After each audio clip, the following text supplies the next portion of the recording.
Hi hello எல்லாரும் எப்படி இருக்கீங்க? நல்லா இருக்கீங்களா? சாப்பிட்டீங்களா? எல்லாம் என்ன பண்றீங்க? ஓகே, நான் இது வரைக்கும் போட்ட வீடியோஸ் எல்லாம் நீங்க பார்த்துருப்பீங்கன்னு நான் நம்புறேன். ஸோ இதுக்கு மேலேயே நான் தொடர்ந்து வீடியோஸ் போடுவேன். இப்போதான் நீங்க என்ன ஃபர்ஸ்ட் டைம் பார்க்குறீங்கன்னா, என்னோட சேனலை ஃபர்ஸ்ட் டைம் பார்க்குறீங்கன்னா சப்ஸ்கிரைப் பண்ணுங்க, லைக் பண்ணுங்க, கமெண்ட் பண்ணுங்க, முடிஞ்ச வரைக்கும் உங்க ஃப்ரெண்ட்ஸ் அண்ட் ஃபேமிலிக்கு ஷேர் பண்ணுங்க. அப்பதான் நீங்க என்ன பார்த்துட்டு இருக்கீங்க, நான் பேசிக்கிட்டே இருக்கலாம். இல்லாட்டி சேனலை ஊற்றி மூடிட்டு போயிட வேண்டியதுதான். அப்படியே சேனலை சாத்தி வச்சுட்டு போய் தூங்க வேண்டியதுதான். ஓகேவா? ஸோ இன்னைக்கு நம்ம பேச போற ஆசிபி டாபிக் என்னன்னு பார்த்தீங்கன்னா,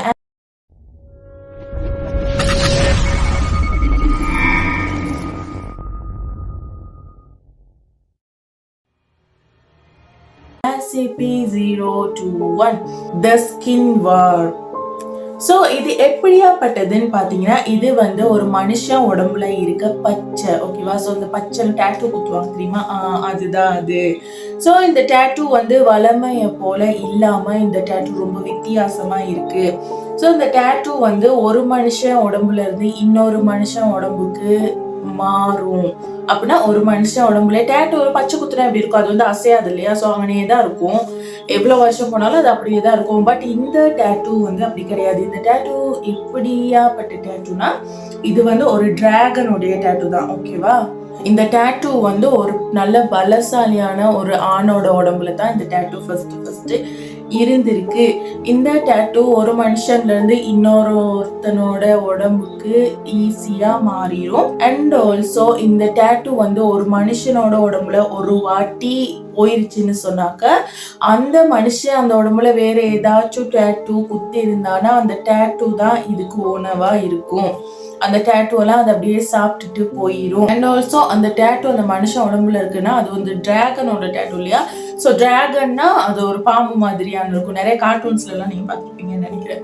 ஸோ அந்த மாதிரியான ஒரு பாம்பு மாதிரியான, அதுக்கு தலை டிராகனோடைய தலை தான், உடம்பு வந்து பாம்போட உடம்பு அப்படி மாதிரி இருக்கும். ஸோ அது வந்து அந்த மனுஷனோட உடம்ப சுத்தும். அந்த டேட்டூ வந்து அந்த மனுஷனோட உடம்பு சுத்தும்.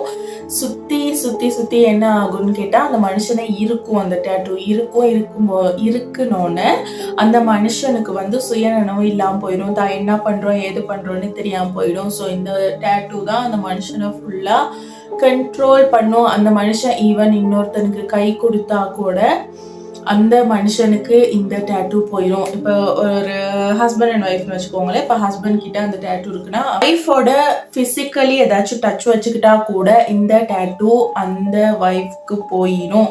ஸோ இது வந்து ஒருத்தர் உடம்புல இருந்து இன்னொருத்தரோட உடம்புக்கு போகக்கூடியது.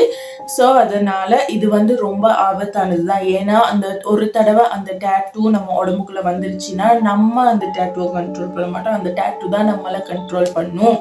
அண்ட் ஆல்சோ இந்த டேட்டூ யார் உடம்புல இருக்கோ அவங்க வந்து ரொம்ப ரொம்ப ரொம்ப பலசாலி ஆயிடுவாங்க. யாராலையுமே அவங்கள அடிக்க முடியாது. ஸோ இந்த டேட்டூ ஒருத்தர் உடம்புல இருந்து இன்னொருத்தரோட உடம்புக்கு மாறி இருக்கு. ஸோ இது எஸ்சிபி ஃபவுண்டேஷனுக்கு தெரிய வந்து அந்த நம்பரை கொண்டு போய் எஸ்சிபி ஃபவுண்டேஷன்ல விட்டுட்டாங்க. ஆனா அந்த டேட்டூ போட்டிருக்கிற நபர் ரொம்ப நாளைக்கு உயிர் வாழ முடியாது இல்லையா? ஸோ அதுக்குள்ள அந்த டேட்டூ என்ன ஆகும்னா, அவருடைய உயிர் போகுது அப்படின்னு தெரிஞ்சிச்சுன்னா அந்த டேட்டூ அந்த மனுஷனோட உடம்பு விட்டுட்டு இன்னொரு உடம்பை தேட துவங்கிரும். அந்த டேட்டூ உடம்புல இருக்கிற வரைக்கும் நம்மளால வலியை தாங்கிக்கவே முடியாது. அது அவ்வளோ பெரிய வலியை கொடுக்கும். அண்ட் இந்த ரெண்டாவது ஸ்டோரி இஸ், இது வந்து கிட்டத்தட்ட ஒரு பேய் கதை மாதிரி, பட் நாட் பேய் கதை, ஓகேவா? ஸோ இது வந்து ஒரு ஹாஸ்பிட்டல், ஓகேவா? ஸோ இந்த ஹாஸ்பிட்டல்ல மார்ச்சுரி ரூம்னு ஒரு ரூம் இருக்கும் இல்லையா? அந்த ரூம்குள்ள இந்த பொணத்தை வைக்கிற அந்த பெட்டியா இருக்கும் தெரியுமா? பொணத்தை வைக்கிற ஐஸ் பொட்டின்னு சொல்லுவாங்க. அதை பொணத்தை வைக்கிற ஒரு ஐஸ் பொட்டி மாதிரி அது நிறைய இருக்கும். கதவா நிறைய டோரா இருக்கும். அதை திறந்து அதுக்குள்ளதான் இந்த மார்ச்சுரிஸ் எல்லாம் போட்டு வச்சிருப்பாங்க. ஸோ இந்த ஹாஸ்பிட்டல் என்ன செய்யறாங்கன்னா, அந்த மாதிரி ஒரு ஐஸ் பொட்டி புதுசா வாங்கியிருக்காங்க. அந்த மார்ச்சுரிக்கு புதுசா வாங்கி என்ன நடக்குதுன்னு பாத்தீங்கன்னா, அந்த மார்ச்சுரியில போடுற பணத்தை அந்த ஐஸ் பொட்டிக்குள்ள போடுறதுன்னா கண்டிப்பா இன்ஃபார்ம் பண்ணி தான் போடுவாங்க இல்லையா? ஸோ இங்க வெட்டி உடம்புல உள்ள ஆர்கானிக்ஸ் எல்லாம் எடுத்து வெறும் பஞ்சு துணி அந்த மாதிரி வச்சு மட்டும் தான் தப்பாங்க இல்லையா? ஸோ நம்ம ஒருக்கா இறந்து போயிட்டோம்னா மறுபடி எழும்பி வர சான்ஸே கிடையாது. இது எல்லாருக்குமே தெரிஞ்ச விஷயம் தான். ஆனா இந்த ஹாஸ்பிட்டல்ல என்ன நடக்குதுன்னு பாத்தீங்கன்னா, இறந்து போன பணம் உயிரோட எழும்பி வருது. அது எப்படி? அதுதான் அந்த ACP. அந்த ACP வந்து அந்த ஐஸ் பொட்டி தான் அந்த ACP. ஓகேவா? ஸோ ACP-022 த மார்ச், அதுதான் அதோட பேரு. ஸோ இந்த மார்ச்சரிக்குள்ள போடுற பணம் எல்லாம் உயிரோட எழும்பி வருது. அதுக்குள்ள எந்த ஆர்கானிக்ஸுமே இருக்க கிடையாது. ஈவன் மூளை கிடையாது, ஹார்ட் கிடையாது, எதுவுமே கிடையாது. ஆனா அது அதுக்குள்ள இருந்து உயிரோட எழும்பி வந்து எல்லாரையும் அட்டாக் பண்ணுது. ஸோ இது எப்படி நடக்குதுன்னு இந்த ACP ஃபவுண்டேஷன்ல உள்ளவங்க நிறைய ரீசர்ச் பண்ணி பார்க்குறாங்க. அப்போ ஒரு கட்டத்துக்கு மேலே யோசிக்கிறாங்க, ஓகே நம்ம அதுக்குள்ள பணத்தை வச்சா தானே அது உயிரோட வருது, நம்ம வைக்காமே இருப்போமே அப்படின்னு அவங்க யோசிச்சிருக்காங்க. ஆனா அங்கதான் ஒரு ட்விஸ்ட். நான் என்னதான் அவங்க அந்த மார்ச்சரிக்குள்ள அந்த பணத்தை கொண்டு போய் அந்த ஐஸ் பொட்டிக்குள்ள போடாட்டியும் அந்த ஐஸ் பொட்டிக்குள்ள இருந்து 48 மணி நேரத்துக்கு ஒரு தடவை ஒவ்வொரு பணமா வெளியே வர ஆரம்பிச்சிருக்கு. ஈவன் அவங்க அதுக்குள்ள ஒரு பணம் போடவே கிடையாது. ஆனா அந்த பணம் எங்க இருந்து வருது? அவங்க அதை போய் உள்ளக்கு பாக்குறாங்க. ஆனா அதுக்குள்ள பணம் இருக்கவே கிடையாது. திடீர்னு 48 மணி நேரத்துக்கு ஒரு தடவை அந்த மார்ச்சரியில இருந்து எப்படி பணம் எழும்பி வெளியே வருது. ஈவன் அந்த பணம் வெளியே வந்தாலும் சும்மா இருக்க கிடையாது. அதுக்கு வந்து இன்பார்ம் பண்ணி தான் இருக்காங்க. எல்லாம் வெட்டி ஆப்ரேஷன் பண்ணி எல்லாம் வெட்டி கிழிச்சு தச்சு எல்லாம் பண்ணி தான் இருக்காங்க. அந்த ஸ்ட்ரெச் மார்க்ஸ் கூட இருக்கு. ஆனா அந்த பணம் எழும்பி வருது. எழும்பி வரதோட சும்மா இருக்க கிடையாம அங்க இருக்கவங்க எல்லாரையுமே அட்டாக் பண்ணுது. இந்த பணத்துக்கு வந்து எந்த ஒரு சூழல்லையுமே கூட உயிர் வாழக்கூடிய திறமை இருக்கு. ஈவன் தண்ணியில அந்த பணத்தை போட்டா கூட அது மூச்சு எடுக்குது. அந்த பணத்துக்கு சாப்பிட தேவையில்ல, தூங்க தேவையில்ல, மூச்சு எடுக்க தேவையில்ல, எதுவுமே பண்ண தேவையில்ல. ஆனா அது மனுஷங்களை போலவே இருக்குது. அப்ப இந்த பணம் எல்லாம் எங்க இருந்து வருது? இவங்க கொண்டு போய் வைக்க கிடையாது. இந்த பணம் எல்லாம் எங்க இருந்து வருது? அதுக்குள்ள இருந்து வருதுன்னா அது எப்படி? சோ இப்படியான நிறைய கொஸ்டின்ஸோட அந்த ஹாஸ்பிட்டலை என்ன செய்யறாங்கன்னா சீல் பண்ணிடுறாங்க. ஓகேவா? சீல் பண்ணி இந்த பிரச்சனைய இதனாலதான் இந்த பிரச்சனை நடக்குதுன்னு கண்டுபிடிச்ச பிறகு அந்த ஐஸ் போட்டிகளை எடுத்துட்டு போய் சிபி ஃபவுண்டேஷன்ல வச்சு ரீசர்ச் பண்றாங்க.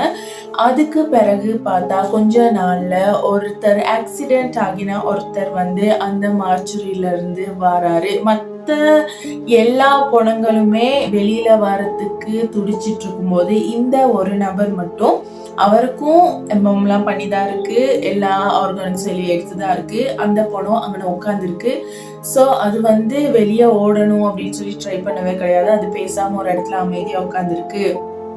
ஸோ ACP ஃபவுண்டேஷன் உள்ளவங்க அவரை கூட்டிட்டு போய் வச்சு விசாரிக்கிறாங்க என்னதான் ஆச்சுது அப்படின்னு சொல்லி. ஆனா அவருக்கு ஒண்ணுமே தெரிய கிடையாது. அவர் சொல்றாரு, இல்ல இப்படிதான் நான் கார்ல வந்தேன், என்னோட ஒய்ஃபை பார்க்க வந்தேன், வார வழியில இப்படி ஆக்சிடென்ட் ஆயிடுச்சு, அது மட்டும்தான் எனக்கு ஞாபகம் இருக்கு அப்படின்னு. அப்புறம் தான் இந்த ACP ஃபவுண்டேஷன் உள்ளவங்க அவருக்கு சொல்றாங்க, நீங்க இறந்து போயிட்டீங்க, இறந்து போய் இப்போ நீங்க இறந்து போய் ரொம்ப நாளாச்சு, உங்களுடைய உடல் உறுப்புக்கெல்லாம் எடுத்தாச்சு, ஆனாலும் நீங்க உயிரோட இருக்கீங்க அப்படின்னு.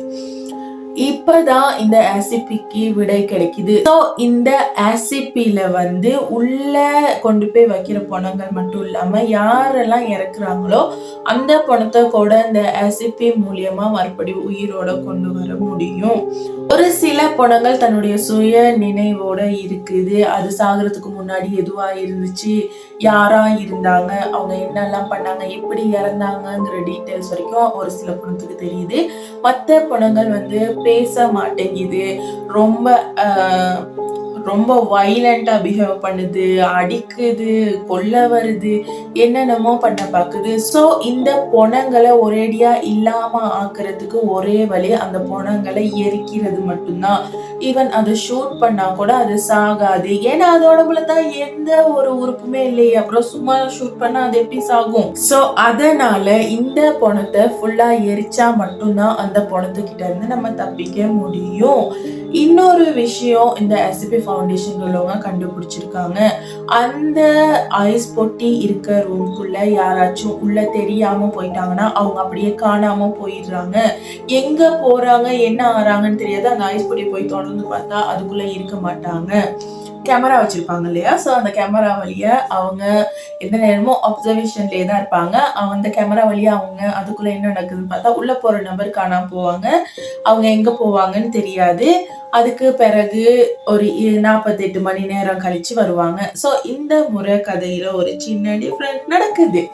நிறைய டி கிளாஸ் பர்சன்ஸ் வச்சு தான் இந்த ஆராய்ச்சி எல்லாம் பண்ணுவாங்க இல்லையா? ஸோ இந்த முறை ஒரு டி கிளாஸ் பர்சனை உள்ள அனுப்புறாங்க. உள்ள அனுப்புனோன்னா ஒரு 48 மணி நேரத்துல ஒரு சின்ன பொண்ணு 12 வயசு சின்ன பொண்ணு அதுக்குள்ள இருந்து வெளியில வாரா. வெளியில வந்து அவ பேச கிடையாது. அவ ரொம்ப கோபமா இருக்கா, எல்லாரையும் அடிக்கிறா, எல்லாரையும் கொல்ல வாரா, அந்த மாதிரி பண்றா ஒரு சின்ன பொண்ணு. ஸோ இந்த எஸ்சிபி ஃபவுண்டேஷன் உள்ளவங்க மறுபடியும் பார்க்குறாங்க. அப்புறம் மறுபடியும் இன்னொரு 48 மணி நேரம் கழிச்சு அந்த உள்ள போன டி கிளாஸ் பர்சனோட உடம்பு அதுக்குள்ள இருந்து வெளியே வருது. அந்த ஐஸ் போட்டிக்குள்ள இருந்து வெளியே வருது. ஸோ இந்த ஐஸ் போட்டிக்குள்ள இருந்து வந்த டி கிளாஸ் பர்சனை உட்கார வச்சு விசாரிச்சா அவரு ஏதோ ஒரு ரொம்ப வயசான ஒரு பாட்டியோட குரல்ல பேசுறாரு. இவரு வந்து ஒரு ஆண் தான், இதுக்குள்ள அனுப்புனது ஒரு ஆணு தான். ஆனா வந்து அவரு ஒரு பாட்டி மாதிரி வயசான பாட்டி மாதிரி பேசுறாரு. ஸோ இதை வச்சுதான் இந்த எஸ்சிபி ஃபவுண்டேஷன் உள்ளவங்க கண்டுபிடிக்கிறாங்க. அதுக்குள்ள போறவங்க மறுபடியும் உயிரோட வர்றது மட்டும் இல்லாம அந்த பணங்கள் எழும்பி வர்றது மட்டும் இல்லாம ஒருத்தர் உடம்புல இருக்க சோல இன்னொருத்தர் உடம்புக்குள்ள செலுத்த முடியும். அந்த ஐஸ் பொட்டி அதை தான் பண்ணுது. இப்போ என்னோட கேரக்டரை நான் இறந்து போய் அந்த ஐஸ் பொட்டிக்குள்ள எனக்கு கொண்டு போய் போட்டாங்கன்னு வைங்களேன், என்னோட கேரக்டர் வந்து இன்னொரு ஆணுடைய உடம்புக்கு போயிடும். அந்த ஆணுடைய கேரக்டர் வந்து என்னோட உடம்புக்குள்ள வந்துடும். இந்த கூட விட்டு கூட பாயிறது வித்தையெல்லாம் தெரியுமா? அதேதான். அதே மாதிரி தான் இங்கேயும் நடந்திருக்கு. ஸோ இது ரொம்ப ரொம்ப ரொம்ப டேஞ்சரஸ். இப்போ அதை வந்து எஸ்சிபி ஃபவுண்டேஷன்ல ரொம்ப செக்யூரா வச்சிருக்காங்க. So that's all from me today. See you again in my next video. Tata bye bye.